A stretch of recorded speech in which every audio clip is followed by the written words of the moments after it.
Un aspecto que deseamos tener en un sistema distribuido es que el sistema distribuido, su naturaleza distribuida, sea transparente al usuario.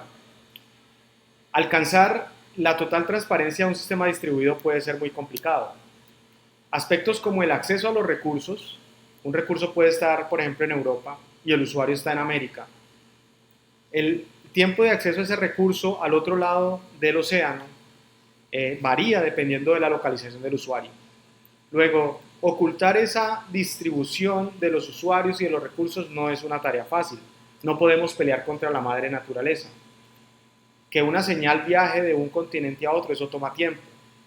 Si una señal viaja dentro de un país, pues tomará menos tiempo que atravesar el océano. En algunos casos es muy difícil eh, ocultar las fallas que se presentan, por ejemplo, en los enlaces de red o en los nodos computacionales. En los enlaces de red, recordemos que un sistema distribuido se caracteriza porque tiene nodos independientes y se comunican a través de una red de computadores. Si un enlace de red se cae, pues es muy difícil que los nodos se sigan comunicando. Los nodos también pueden fallar. Un nodo le puede fallar el sistema operativo, le puede fallar el disco duro, le puede fallar la fuente de poder y ocultar esas fallas puede ser difícil en un sistema distribuido.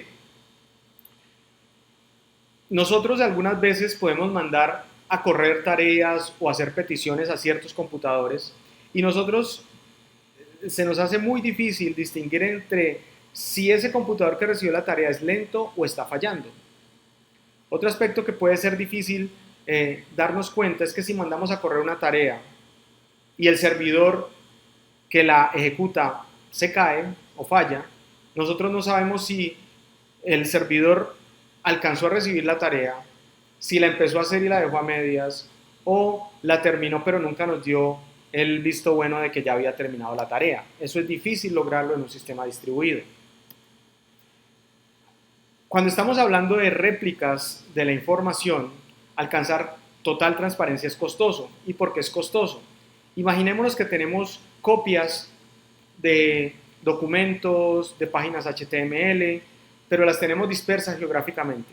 Debe existir un maestro que garantiza que todas las copias estén actualizadas o tengan la misma información. Entonces, cuando se modifica un documento o una página HTML, el maestro debe actualizar las copias y eso cuesta, eso toma tiempo. En algunos casos, los sistemas operativos no escriben todo lo que tienen en memoria a disco porque es costoso computacionalmente. Pero si nosotros queremos tener un sistema que está actualizado en su totalidad, es necesario siempre poner todas las operaciones de escritura que están en memoria a disco. Y cuando esto sucede, entonces eso nos toma tiempo. Uno de los aspectos que también es importante es que los sistemas distribuidos sean abiertos. Cuando hablamos de que un sistema distribuido sea abierto, estamos preocupados entonces de que el sistema tenga unas interfaces claramente definidas, es decir, que todo el mundo sepa cómo acceder a la funcionalidad y a los servicios de ese sistema, que el sistema pueda soportar la portabilidad de aplicaciones, es decir, que él en algún momento pueda recibir una tarea de un sitio X o que él pueda enviar su tarea a un sitio y que los sistemas puedan intercambiar mensajes, puedan interoperar.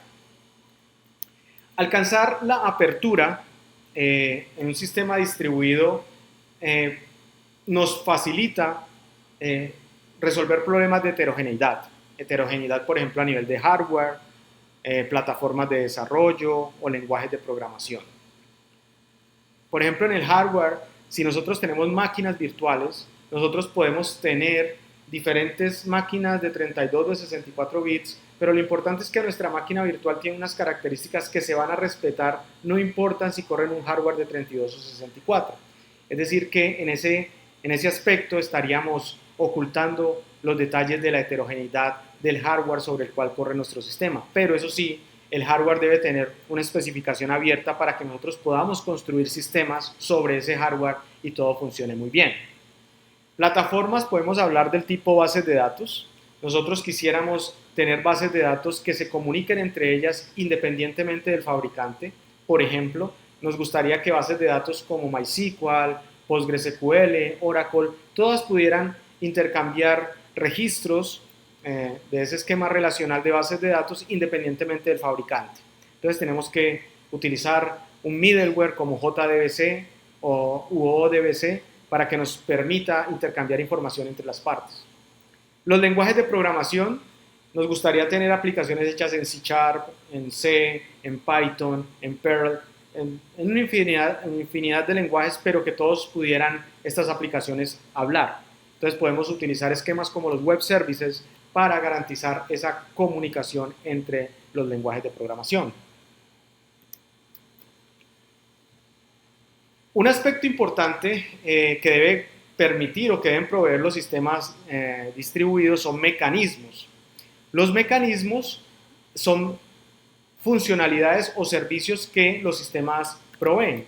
Entonces, algo que nosotros quisiéramos tener es que existan mecanismos para establecer políticas de caché que nos permitan garantizar o definir qué tanto queremos confiar en un código que viaja de una máquina a otra, que nos permita ajustar parámetros de calidad de servicio cuando estamos enviando flujos a través de flujos de datos, perdón, o que nos permita diferentes algoritmos de encripción de datos.